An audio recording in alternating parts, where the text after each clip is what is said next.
In the moment is glittering everything. halls of the And you Winter are my Palace, where emperors ruled over the Are vast exquisite. Russian Empire And you with know how my absolute everything. power, where duty and dynasty dictated every breath, every decision, every moment of existence, a forbidden love was about to ignite that would shake the foundations of Imperial Russia.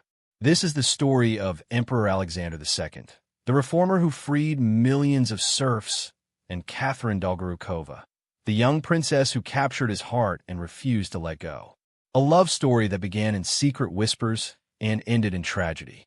A romance that defied convention, scandalized society, and ultimately revealed that even the most powerful man in Russia could not escape the cruel hand of fate. The year was 1855. Alexander II had just ascended to the throne of the Russian Empire, inheriting a nation wounded by the catastrophic Crimean War, a country desperate for reform, a people yearning for change. He was 37 years old, married to Empress Maria Alexandrovna, a dutiful wife who had given him sons and daughters, who had stood by his side through the demands of court life. Their marriage, like so many royal unions, was one of arrangement, of political necessity, of cold formality. There was respect, perhaps, but passion had long since faded, if it had ever existed at all. Alexander was not a man content with the old ways. He looked at his alliance is empire and secured. saw suffering, Then peace saw is within injustice, saw a system built on the backs of millions of enslaved serfs who worked the land with no freedom, no rights, no hope. He knew that Russia must change or collapse under the weight of its own contradictions. And so he began the most ambitious reforms his nation had ever seen, reforms that would earn him the title of Alexander the Liberator. But even as he worked to free his people, his own heart remained imprisoned by duty, by expectation, by the suffocating rituals of imperial life. And then, in the summer of 1855, at a provincial palace in the countryside, he saw her, Catherine Dolgorukova. She was only 14 years old, a child really, with dark eyes that seemed to hold secrets far beyond her years, with a grace and beauty that caught his breath. She was a princess of the ancient Dolgorukov family, a lineage as old and noble as the Romanovs themselves. She was visiting the palace with her mother, part of the endless parade of aristocrats who sought favor at court. Alexander should have barely noticed her. She was a girl, decades younger than him, a child among the countless faces that passed through his world. But he didn't notice. Something in her presence stirred something in him that he thought had died long ago. He found himself watching her, seeking her out in crowded rooms, inventing excuses to speak with her. At first, it was innocent, or so he told himself. A kind word here, a gentle inquiry there. Catherine, young and impressionable, was dazzled by the attention of the emperor himself. How could she not be? He was the most powerful man in Russia, handsome despite his years, burdened with responsibilities that would crush ordinary men, yet still capable of such tenderness when he looked at her. Years passed. Catherine grew from a girl into a young woman of extraordinary beauty and intelligence. She was educated, cultured, fluent in languages, versed in literature and music. She possessed a spirit that refused to be tamed by the rigid conventions of Russian aristocratic society. And Alexander, though he tried to resist, though he knew the dangers, though he understood the impossibility of what he felt, found himself falling deeply, irrevocably in love with her. By 1865, when Catherine was 24 and Alexander was 47, their relationship had transformed into something far beyond admiration or infatuation. It had become a passionate, all-consuming love affair that both knew would scandalize the empire if it were discovered. They met in secret, in private apartments arranged by trusted servants, in secluded corners of the What is palace, it? I where cannot bear prying this eyes distance, could trust not me. follow. I want to. Their me meetings now. were stolen moments I am of so genuine afraid. intimacy I in will lives protect close otherwise to you. governed by ceremony You are my and everything. performance. Catherine you my- gave Alexander what his marriage never could: genuine affection, intellectual companionship, passionate devotion. She loved him not because he was emperor, not because of his power or his position, but because of the man beneath the crown. She saw his doubts, his fears, his loneliness. She understood the crushing weight of his responsibilities. And she offered him refuge, a place where he could simply be Alexander, not the autocrat of all the Russias. For his part, Alexander showered Catherine with gifts, with poems, with letters that revealed the depths of his emotion. He called her his angel, his salvation, his reason for living. In her presence, the burdens of empire seemed lighter. The opposition he faced from conservative nobles who resisted his reforms, the constant threats of assassination that shadowed his every move, the exhaustion of trying to modernize a nation that clung stubbornly to the past. All of it became bearable because she loved him. But love in the imperial court was never simple, never free. Rumors began to circulate through the aristocratic salons of St. Petersburg. Whispers followed Alexander and Catherine wherever they appeared separately, as they always had to appear. The Empress, Maria Alexandrovna, heard these whispers. She was a proud woman, dignified and deeply religious. The knowledge that her husband had taken a mistress wounded her profoundly. But what could she do? She was trapped by the same conventions that trapped them all. Divorce was unthinkable for an emperor. Scandal would undermine the monarchy itself. The Russian nobility was outraged. The Dolgorukovs were an ancient family, yes, but Catherine's brazen affair with the emperor violated every social code they held sacred. She should have known her place. She should have married appropriately, quietly, instead of pursuing this destructive passion.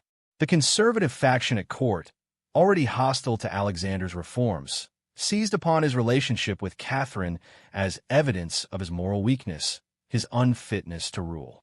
How could an emperor, who could not even control his own desires, hope to control an empire? Alexander's own family turned against him. His mother, the Dowager Empress, was horrified by the scandal. His children, loyal to their mother, viewed Catherine as an intruder, a temptress who had seduced their father and brought shame upon the imperial house. The hatred directed at Catherine was visceral. As you command, and Your relentless. Majesty. Indeed. She received threatening letters. Former friends cut her in public.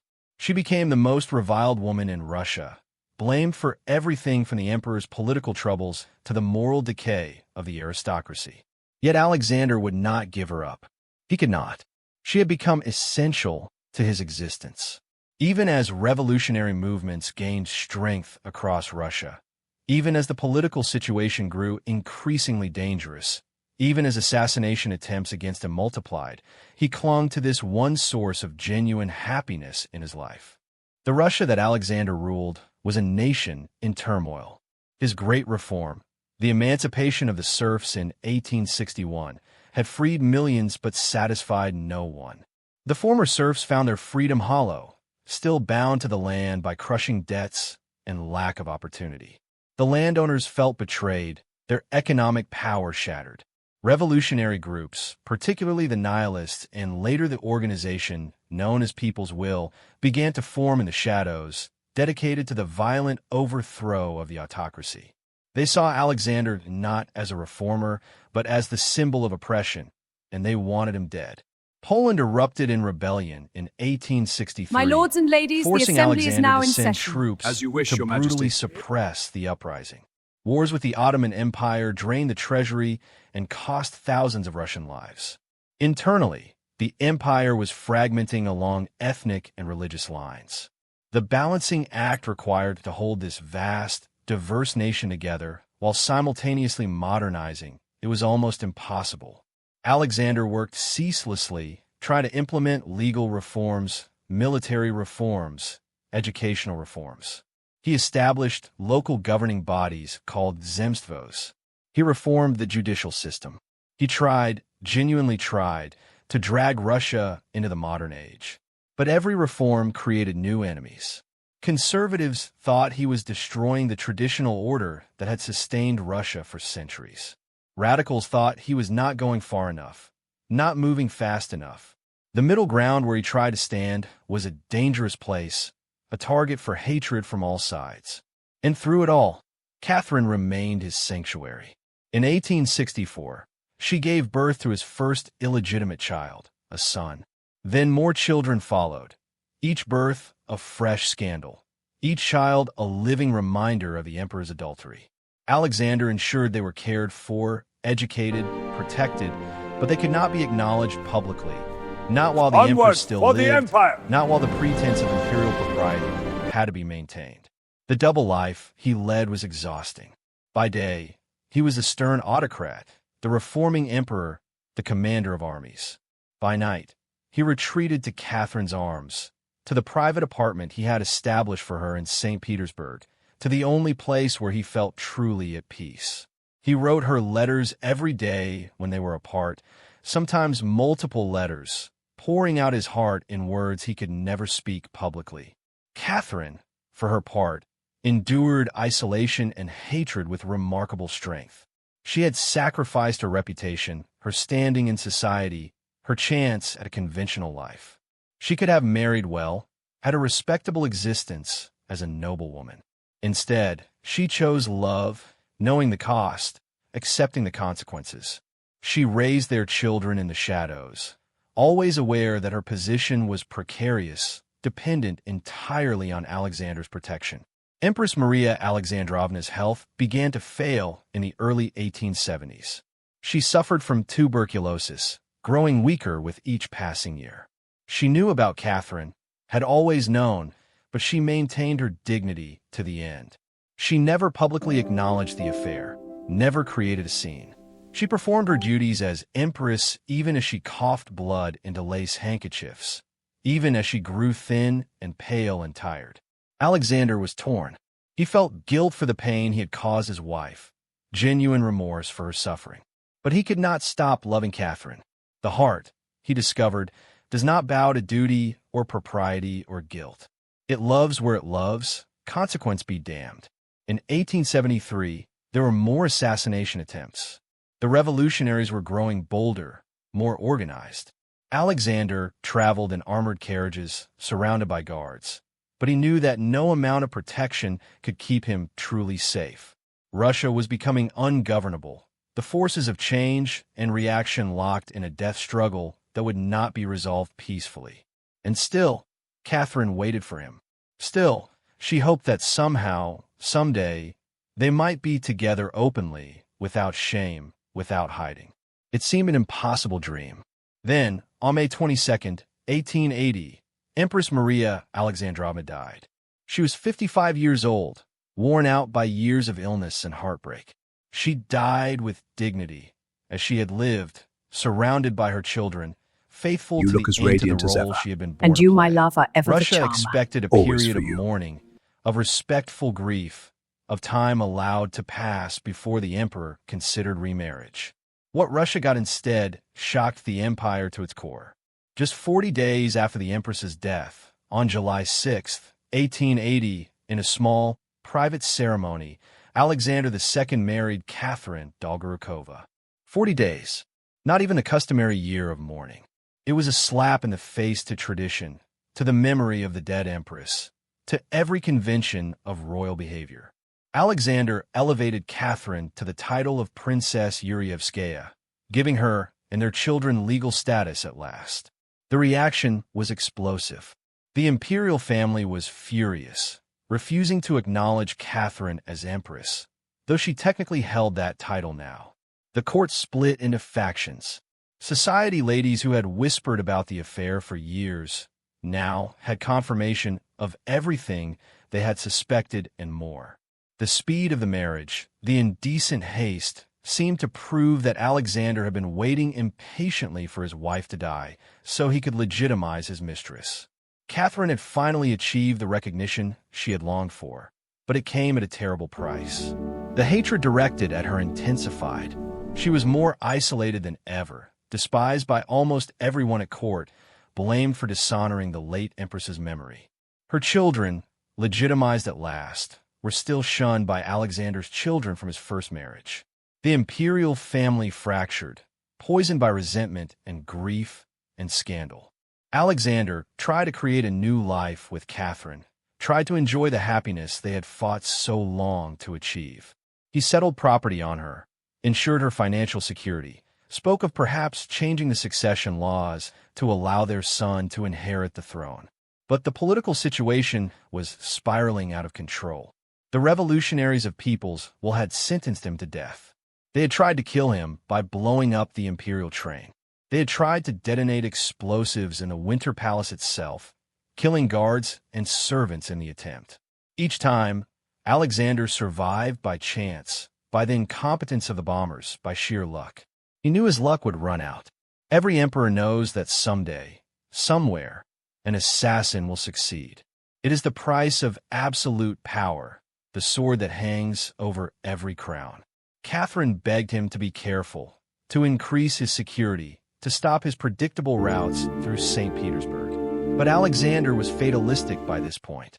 He was 63 years old, worn down by decades of struggle, by the weight of his failures and his successes alike. He had freed the serfs, but failed to create a just society. He had modernized Russia, but created more problems than he had solved. He had loved Catherine, but brought her only suffering and scandal. On March 13, 1881, just 8 months after their marriage, Alexander's carriage was traveling along the Catherine Canal in St. Petersburg. It was a Sunday afternoon, and he was returning from a military review. The security was tight, as always, but the revolutionaries had been planning this moment for months. A young man named Nikolai Rysakov threw a bomb at the carriage. The explosion killed a Cossack guard and wounded several bystanders, but the armored carriage protected Alexander. He should have fled. His guards begged him to leave immediately. But Alexander, in what witnesses later called either extraordinary courage or foolish compassion, stepped out of the carriage to check on the wounded. As he stood there, surrounded by blood and smoke and screaming people, another revolutionary, Ignacy Hryniewiecki, approached with a second bomb. He threw it directly at the emperor's feet. The explosion tore Alexander's legs apart, shattered his abdomen, left him lying in the snow in a spreading pool of his own blood. Guards rushed to him, lifted him carefully into a sleigh, raced him back to the Winter Palace. But even as they carried him through the streets, everyone knew he was dying. The wounds were too severe, too catastrophic. Modern medicine had no answers for such trauma. They brought him to his study in the Winter Palace and laid him on a couch. Catherine was summoned. She ran through the corridors, her heart pounding with dread, and when she saw him, when she saw what the bomb had done to him, she collapsed beside him, sobbing, holding his hand. His children from his first marriage were there too, cold and accusing even in this moment of death. Alexander was conscious, barely, drifting in and out as his life drained away. He looked at Catherine, the woman he had loved for more than 20 years, the woman who had given him genuine happiness, the woman for whom he had sacrificed his reputation and the stability of his empire. He tried to speak, to say something, some final word of love or reassurance. But he had lost too much blood. His eyes closed. His breathing slowed. At 3:30 in the afternoon, Emperor Alexander II died, surrounded by the two families he had created, neither of which could fully claim him, both of which had suffered because of him. He died as he had lived, caught between duty and desire, between the empire he ruled and the woman he loved. Catherine's world ended that day. She had become empress for only 8 months, and now she was the widow of a murdered emperor, hated by the imperial family, blamed by many for distracting Alexander from the threats that ultimately killed him. Alexander's son, the new Emperor Alexander III, was a conservative who had despised his father's reforms and despised Catherine even more. He made it clear that she was not welcome at court, that she should leave Russia as soon as possible for her own safety. Catherine was given a pension, enough to live on comfortably, but she was exiled from the country where she had lived her entire life, exiled from the palace halls where she had loved and suffered. She took her children and fled to the south of France, to Nice, where she lived in quiet obscurity for the rest of her life. She never married again. She never spoke publicly about Alexander or their love affair. She simply existed, a ghost of imperial Russia, a reminder of a passion that had defied empire and propriety and consequence. She died in 1922, alone and largely forgotten, an old woman in a world that had moved on from emperors and empresses, a world that had seen the Romanov dynasty itself destroyed by revolution just 5 years earlier. All the children she had with Alexander were dead by then, too, victims of revolution, exile, or simply time. The love story of Alexander and Catherine ended as so many forbidden romances end, in tragedy, in separation, in the cruel realization that love alone cannot overcome the forces of history, politics, and fate. Alexander tried to balance empire and emotion, tried to be both reformer and lover, tried to satisfy the demands of duty while following the commands of his heart. And in the end, he satisfied no one, least of all himself. His reforms, though significant, did not save Russia from revolution. His love, though genuine, brought suffering to almost everyone involved. His death at the hands of the very revolutionaries he had hoped to appease by granting freedom to the serfs proved the futility of trying to please extremists through moderate reform. Catherine paid the highest price for their love. She gave up everything: her reputation, her place in society, her homeland, her peace, for a man who could give her affection and devotion, but never the open, acknowledged life together that she deserved. She lived her last 40 years in exile, a princess without a country, an empress without recognition, a woman whose great love story became, in the retelling, just another scandal of the imperial court. History remembers Alexander II as the Tsar Liberator, the reformer who freed the serfs, the emperor who tried to modernize Russia. History remembers his assassination as the beginning of the end for the Romanov dynasty, the moment when the cycle of violence and repression that would ultimately destroy Imperial Russia began in earnest. But history rarely remembers Catherine Dolgorukova at all. She is a footnote, a mistress, a scandal, a problem that complicated an already complicated reign. The depth of their love, the sacrifices they made, the genuine connection they shared, these things are lost in the larger narrative of empire and revolution. Yet their story endures as a testament to the eternal conflict between love and duty, between the human heart and the demands of power. Alexander and Catherine proved that even emperors are human, that even the most powerful ruler can be brought to his knees by love, that passion does not respect crowns or thrones or the weight of centuries of tradition. In the end, they had only each other, and even that was taken from them too soon. Their romance, forbidden and scandalous and ultimately doomed, reminds us that some loves are worth any price, even when the price is everything.